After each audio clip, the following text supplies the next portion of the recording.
ನಮಸ್ತೆ ಮಿತ್ರರೇ, ಇನ್ನೇನು ದೀಪಾವಳಿ ಹಬ್ಬ ಹತ್ತಿರ ಬರ್ತಿದೆ.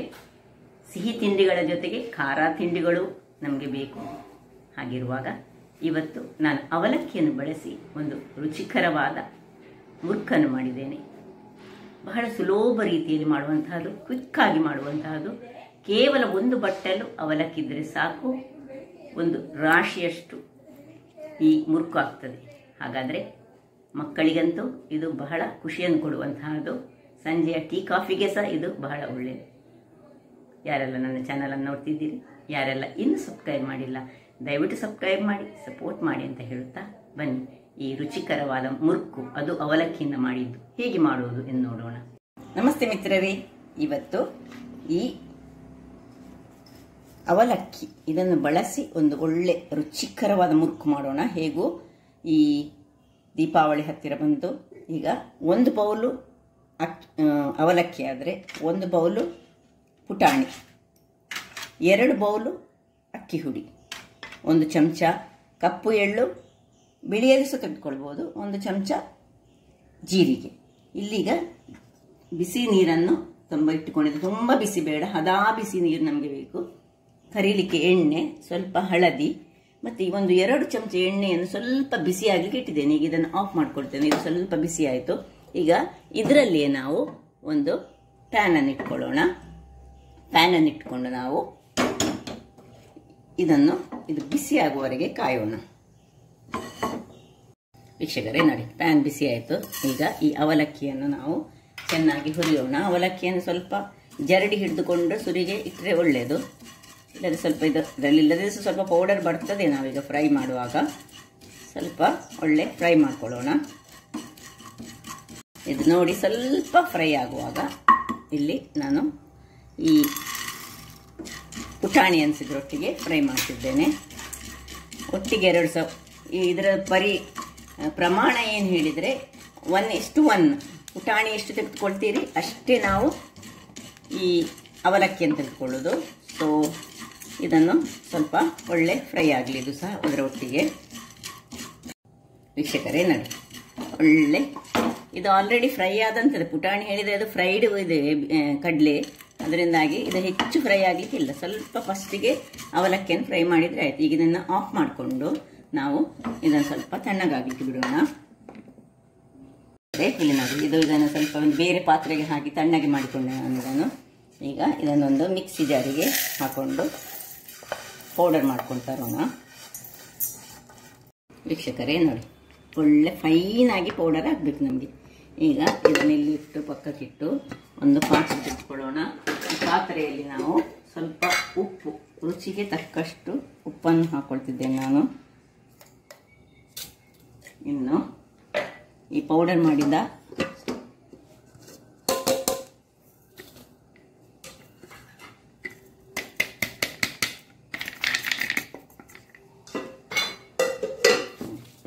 ಚೆನ್ನಾಗಿ ಒಮ್ಮೆ ಹೀಗೆ ಕಲಸಿಕೊಳ್ಳೋಣ. ಇನ್ನು ಅಕ್ಕಿಯ ಹುಡಿ ಎಷ್ಟು ಪ್ರಮಾಣ ಹೇಳಿದರೆ, ಈ 1:1 ಇದಾದರೆ ಇದು 2 ಪ್ರಮಾಣದಲ್ಲಿ. ಈ ಪ್ರಮಾಣಗಳನ್ನೆಲ್ಲ ಕರೆಕ್ಟಾಗಿ ನೋಡಿಕೊಂಡ್ರೆ ಮಾತ್ರ ಈ ಮುರುಕು ಒಳ್ಳೆ ಬರ್ತದೆ, ಟೇಸ್ಟಿಯಾಗಿ ಬರ್ತದೆ. ಅದಕ್ಕೆ ಹೆಚ್ಚು ಬೆಣ್ಣೆ ಬೇಡ, ಏನು ಬೇಡ, ಸ್ವಲ್ಪ ಎಣ್ಣೆ ಇದ್ದರೆ ಆಯಿತು. ಈಗ ಇದಕ್ಕೆ ಸ್ವಲ್ಪ ಜೀರವನ್ನು ಹೀಗೆ ಕೈಯಲ್ಲಿ, ಜೀರ ಅಥವಾ ನೀವು ಓಮ ಸಹ ಹಾಕ್ಕೊಳ್ಬೋದು, ಯಾವ ಸಹ ಆಗ್ತದೆ, ಅಥವಾ ಬಿಳಿ ಎಳ್ಳು ಅಥವಾ ಕಪ್ಪು ಎಳ್ಳು, ಯಾವ ಸಹ, 2ರಲ್ಲಿ 1 ಎಳ್ಳನ್ನು ಹಾಕ್ಕೊಂಡು ನೋಡಿ ಮಿಕ್ಸ್ ಮಾಡಿ. ಇಲ್ಲಿ ನಿಮಗೆ ಖಾರ ಅಂತ ಬೇಕಿದ್ದರೆ 1 ಚಮಚದಷ್ಟು ಮೆಣಸಿನ ಪುಡಿಯನ್ನು ಹಾಕ್ಕೊಳ್ಬೋದು, ಸ್ವಲ್ಪ ಬೇಕಿದ್ದಷ್ಟೇ ಹಾಕ್ಕೊಳ್ಳಿ. ಮತ್ತು ಚೂರು 1 ಪಿಂಚ್ ಆಫ್ ಹಳದಿಯ ಪುಡಿ, ನಿಮಗೆ ಬೇಕಿದ್ದರೆ ಇದೆಲ್ಲ ಹಾಕ್ಕೊಳ್ಬೋದು. ಹಾಕಿದರೆ ಮಾತ್ರ ಒಳ್ಳೆಯದಾಗಿ ಬರ್ತದೆ. ಸ್ವಲ್ಪ ಹಳದಿ ಪುಡಿ, ಇದನ್ನೆಲ್ಲವನ್ನು ಒಳ್ಳೆ ಹೀಗೆ ಮಿಕ್ಸ್ ಮಾಡಿಕೊಳ್ಳೋಣ ಸುರಿಗೆ. ಇಲ್ಲಿ ಈ ಒಂದು ಬಿಸಿ ತಣ್ಣಗಾದರೆ, ತುಂಬ ಬಿಸಿ ಬೇಡ, ಹದಾ ಬಿಸಿ ನೀರನ್ನು ಸ್ವಲ್ಪವೇ ಹಾಕ್ಕೊಂಡು ಇದನ್ನು ಚೆನ್ನಾಗಿ ನಾವು ಒಂದು ಚಪಾತಿ ಹಿಟ್ಟಿನ ಹಾಗೆ, ಹೇಗೆ ನಾವು ಚಕ್ಕುಲಿಗೆ ಮಾಡ್ತೇವೆ ನೋಡಿ ಹಾಗೆ. ಇದಕ್ಕೇನು ಬೆಣ್ಣೆ ಬೇಡ, ಬೇರೆ ಏನು ಬೇಡ, ಟೇಸ್ಟಿಯಾಗಿ, ಬಹಳ ಟೇಸ್ಟಿಯಾಗಿ ಬರ್ತದೆ. ಸೊ ನಿಮಗೆ ತುಂಬ ಮಾಡಬೇಕಿದ್ದರೆ ಪ್ರಮಾಣವನ್ನು ಡಬಲ್ ಮಾಡಿಕೊಂಡು ನೋಡಿಕೊಂಡು ನಾನೀಗ ಇದನ್ನು ಹಿಟ್ಟನ್ನು ಮಾಡಿಕೊಡ್ತೇನೆ. ನೋಡಿ ಈ ರೀತಿ ಉಂಡೆ ಆಯಿತು. ತುಂಬ ನಮಗೆ ಗಟ್ಟಿ ಬೇಡ ಉಂಡೆ, ಸ್ಮೂತಾದ ಉಂಡೆ ನಮಗೆ ಬೇಕು. ಈಗ ಇದಕ್ಕೆ ಸ್ವಲ್ಪ ನಾನಿಲ್ಲಿ ಬಿಸಿ ಮಾಡಲಿಕ್ಕೆ ಇಲ್ಲಿ ಎಣ್ಣೆ ಇಟ್ಟಿದ್ದೇನಲ್ಲ, ಸ್ವಲ್ಪ ಬಿಸಿ, ತುಂಬ ಬಿಸಿ ಬೇಡ. ಎಣ್ಣೆಯನ್ನು ಮೇಲಿಂದ ಸ್ವಲ್ಪ ಹಾಕ್ಕೊಂಡು ಪುನೊಮ್ಮೆ ಚೂರು ನಾದಿಕೊಳ್ಳೋಣ. ಚೂರು ಒಂದು 2 ಚಮಚದಷ್ಟು ಹಾಕೊಳ್ಳೋದು.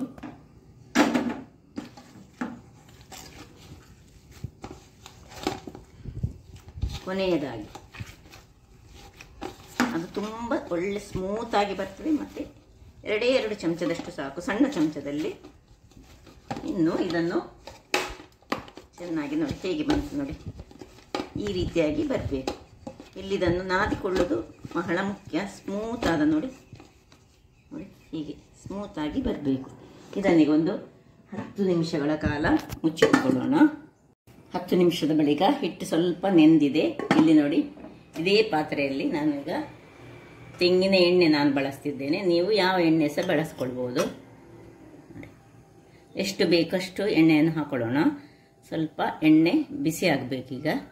ಬಿಸಿ ಆದಮೇಲೆ ಮುರ್ಕನ್ನು ಹಾಕೊಳ್ಳೋಣ.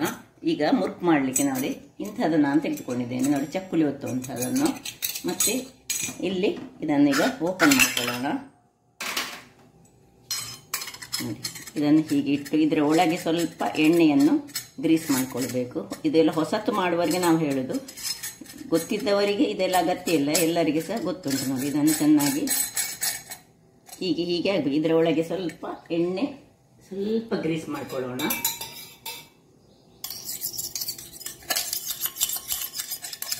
ಎಣ್ಣೆ ಬಿಸಿ ಆಗ್ತಾ ಉಂಟಲ್ಲಿ. ಸೊ ಈಗ ಇದರ ಒಳಗೆ ನಾವು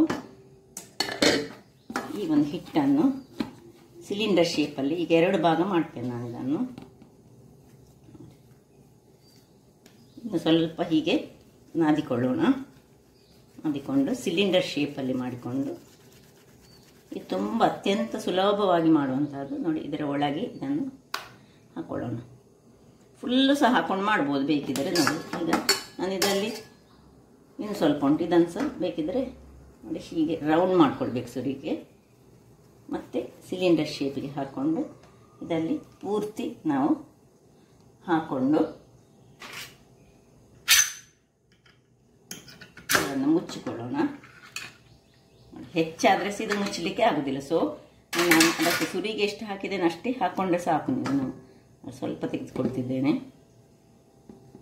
ಸೊ ಇಲ್ಲಿ ನೋಡಿ ಇಷ್ಟು ಗ್ಯಾಪ್ ಬೇಕು ನಮಗೆ, ಯಾಕೆಲ್ಲರೂ ಪುಷ್ ಮಾಡ್ಕೊಳ್ಬೇಕಲ್ಲ. ಸೊ ಬಿಸಿಯಾಗಿದೆ ಅಂತ ಒಂದು ಚೆಕ್ ಮಾಡೋಣ. ಸಣ್ಣ ತುಂಡನ್ನು ನೋಡಿ, ಉಳ್ದದನ್ನು ಹೀಗೆ ಮುಚ್ಚಿಟ್ಟುಕೊಳ್ಬೇಕು. ಮುಚ್ಚಿಟ್ಟುಕೊಂಡಿರ್ಬೇಕು, ಅದಕ್ಕೆ ಗಾಳಿ ತಾಗಬಾರ್ದು. ಈಗ ಇದು ಮೇಲೆ ಬಂದರೆ ಎಣ್ಣೆ ಬಿಸಿಯಾಗಿದೆ ಹೇಳಿ ಅರ್ಥ. ನೋಡಿ ಮೇಲೆ ಬರ್ತಾ ಉಂಟು.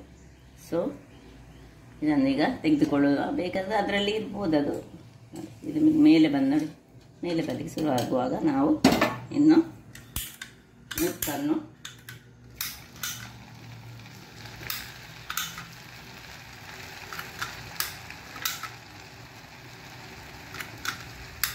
ಎಷ್ಟು ಬೇಕು ಅಷ್ಟನ್ನು ಹಾಕೊಂಡು ಒಮ್ಮೆಗೆ ಇನ್ನೀಗ ಕೈ ಆಡಿಸ್ಲಿಕ್ಕಿಲ್ಲ. ಅಲ್ಲೇ ಇದಾಗಲಿ, ಸ್ವಲ್ಪ ಉರಿಯನ್ನು ಹದ ಮಾಡಿಕೊಳ್ಳೋಣ ಕಾಯಿಲೆದ್ರಲ್ಲಿ. ಇಲ್ಲಿ ನೋಡಿ ನೊರೆಯ ಪ್ರಮಾಣ ಸ್ವಲ್ಪ ಕಡಿಮೆ ಆಗುವಾಗ ಈಗ ಇದನ್ನು ಹೀಗೆ ತಿರುವಿ ಹಾಕೋಣ. ನೋಡಿ ಹೀಗೆ ಬಂತು ನೋಡಿ, ಕಲ್ಲರ್ ನೋಡಿ, ಕಲ್ಲರ್ಫುಲ್ಲಾಗಿ ಇರ್ತದೆ. ತುಂಬ ಎಣ್ಣೆ ಸೇನು ಹೀರಿಕೊಳ್ಳೋದಿಲ್ಲ. ನಿಮ್ಮ ಮನೆಯಲ್ಲಿ ನೀವು ಆರೋಗ್ಯಭರಿತವಾದ ಮುರ್ಕನ್ನು ಮಾಡ್ಬೋದು. ಚಕ್ಕುಲಿಯನ್ನು ಸಹ ಮಾಡಲಿಕ್ಕೆ ಆಗ್ತದೆ. ಚಕ್ಕುಲಿಯ ವಿಧಾನ ಸ್ವಲ್ಪ ಬೇರೆ. ಸೊ ನಾನು ಮಾಡಿದ್ದೇನೆ ನನ್ನ ಚಾನಲಲ್ಲಿ ಹಿಂದೆ. ಸೊ ಅದನ್ನು ನೋಡ್ಬೋದು, ಅಥವಾ ಇನ್ನೊಮ್ಮೆ ಬೇಕಿದ್ರೆ ಬೇರೆ ರೀತಿಯ ಚಕ್ಕುಲಿಯನ್ನು ಸಹ ನಾವು ಮಾಡಿಕೊಳ್ಬೋದು. ಹೀಗೆ ತಿರುವಿ ಹಾಕೊಳ್ಳೋಣ. ನೋಡಿ ಒಳ್ಳೆ ಕಾಯಬೇಕದು, ಮತ್ತು ಉರಿ ಮಾತ್ರ ಹದಾದಲ್ಲಿ ಇರಬೇಕು. ವೀಕ್ಷಕರೇ, ನೊರೆ ನಿಲ್ತಿದ್ದು ನೋಡಿ, ನೊರೆ ಯಾವಾಗ ನಿಂತಿತ್ತು ಆಗ ಸ್ವಲ್ಪ ಕರಿಬೇವಿನ ಸೊಪ್ಪನ್ನು ಸಹ ನೀವು ಹೀಗೆ ಹಾಕ್ಕೊಂಡು ಇನ್ನು ಇದನ್ನು ತೆಗೆದುಕೊಳ್ಳೋದು. ಕರಿಬೇವಿನ ಸೊಪ್ಪು ಅದರಲ್ಲೇ ಕಾಯಬೇಕು ಚೂರು. ಇದು ಆಪ್ಷನಲ್, ನೀವು ಬೇಕಿದ್ರೆ ಹಾಕೊಳ್ಬೋದು, ಹಾಕದಿದ್ರೆ ಸಹ ನಡೀತದೆ. ನೋಡಿ, ಅದರಲ್ಲಿ ಕರಿಬೇವಿನ ಸೊಪ್ಪು ಅದರಲ್ಲೇ ಒಂಚೂರು ಕಾದ್ರೆ ನಮಗೆ ತಿನ್ನುವಾಗ ಕರಿಬೇವಿನ ಫ್ಲೇವರ್ ನಡು ಸಿಕ್ಕಿದರೆ ಚೆನ್ನಾಗಿ ಬರ್ತದೆ. ಆಯಿತು, ಇಷ್ಟನ್ನು ಹೇಗೆ ಬಂತು ನೋಡಿ. ಇದೇ ರೀತಿ ಈಗ ನೋಡಿ, ಇದನ್ನೀಗ ತೆಗೆದುಕೊಳ್ತೇನೆ ಸುರಿಗೆ. ಇದೇ ರೀತಿ ಒಂದೊಂದು ಬಾರಿ ಇಲ್ಲಿ ಬೇಕಿದ್ರೆ ಕರಿಬೇವಿನ ಸೊಪ್ಪನ್ನೆಲ್ಲ ತೆಗೆದುಕೊಳ್ಬೋದು ಎಲ್ಲ ಅನ್ಸುತ್ತೆ, ಅಥವಾ ಅದು ಇದ್ದರೆ ಏನು ತೊಂದರೆ ಇಲ್ಲ. ಉರಿ ಈಗ ದೊಡ್ಡದು ಮಾಡಿಕೊಳ್ಳಿ. ಎರಡನೇ ಬಾರಿ ಮಾಡುವಾಗ ಉರಿ ದೊಡ್ಡದಿರಬೇಕು. ನಾನಾಗ ಸ್ವಲ್ಪ ಕಡಿಮೆ ಹಾಕಿದೆ, ಈಗ ನೋಡಿ ಸ್ವಲ್ಪ ಹೆಚ್ಚು ಹಾಕ್ಕೊಂಡು ತೋರಿಸ್ಕೊಡ್ತೇನೆ. ವೀಕ್ಷಕರೇ, ಇಲ್ಲಿ ನೋಡಿ ಎರಡನೇ ಸೆಟ್ ಸಹ ರೆಡಿ ಆಯಿತು. ಹೇಗೆ ಬಂತು ನೋಡಿ.